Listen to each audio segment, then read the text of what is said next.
रामकृष्ण हरी. तर व्हिडिओ शेवटपर्यंत बघा. हा व्हिडिओ त्यांच्यासाठी आहे ज्यांना स्पेशली दिवसातून वेळ मिळत नाही स्वतःसाठी. तर नक्कीच शेवटपर्यंत वॉर्मअप करायचा प्रयत्न करा. मित्रमैत्रिणींनो, वॉर्मअप करताना पायामध्ये शूज असणं किंवा मॅट असणं खूप इम्पॉर्टंट आहे. तर ही गोष्ट लक्षात ठेवा. जसं जसं व्हिडिओ बघा तसं तसं तुम्हाला फुल बॉडी एक्सरसाइज, स्ट्रेचिंग सगळं मिळणार आहे बघायला. तर व्हिडिओ चुकवू नका, शेवटपर्यंत व्हिडिओ बघा. आणि जर तुम्हाला माझ्यासोबत वर्कआउट करायचं असेल तर नक्कीच मी कमेंट बॉक्समध्ये माझ्या मोबाईल नंबर आणि डिस्क्रिप्शनमध्ये माझे सगळे डिटेल्स मी तुम्हाला सेंड करेन. व्यायाम करताना कधीही आपल्याला श्वासावर कंट्रोल ठेवायचा आहे. श्वास आपल्याला हळूहळू घ्यायचा आहे आणि हळूहळू बाहेर सोडायचा आहे.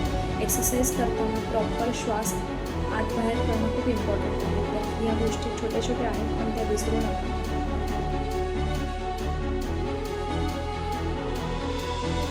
व्हिडिओ जर आवडत असेल तर नक्कीच त्याला लाईक, सबस्क्राईब आणि शेअर करा आणि नक्कीच सेव्ह करून ठेवा, जेणेकरून तुम्हाला पुढच्या वेळेसाठी सोयीस्कर पडेल.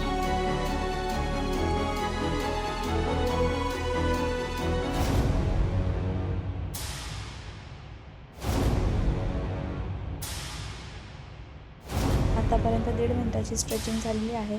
पुढील 2 ते 3 मिनटं स्ट्रेचिंग झाली की आपण पुढच्या वर्कआउटसाठी सुरुवात करू शकतो.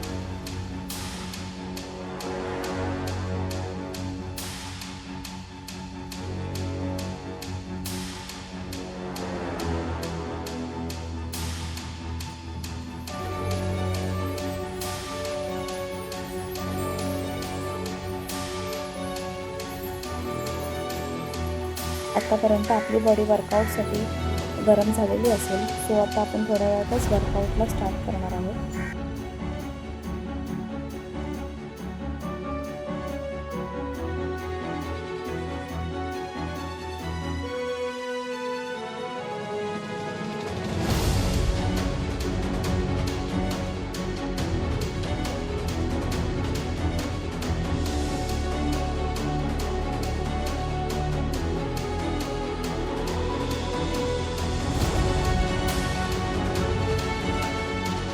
जे नवीनच वर्कआउटला सुरुवात करतात त्यांच्यासाठी माझा असा सल्ला असेल की त्यांनी स्टार्टिंगला हळूहळूच आपल्याला वर्कआउट करायचं असेल. वर्कआउटला हळूहळू सुरुवात करायची आहे, कारण का आपल्या बॉडीला सवय नसते, आपल्या मसलला सवय नसते, त्यामुळे आपली बॉडी दुखू शकते.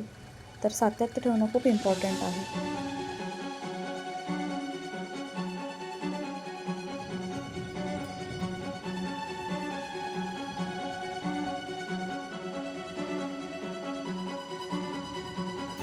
ज्यांना स्पॉन्डिलिसिस वगैरे आहे किंवा मानेचे जास्त काही प्रॉब्लेम्स असेल त्यांच्यासाठी हे मुवमेंट्स खूप इम्पॉर्टंट आहेत. तर त्यांनी ही नीट लक्ष देऊन करा, बघा.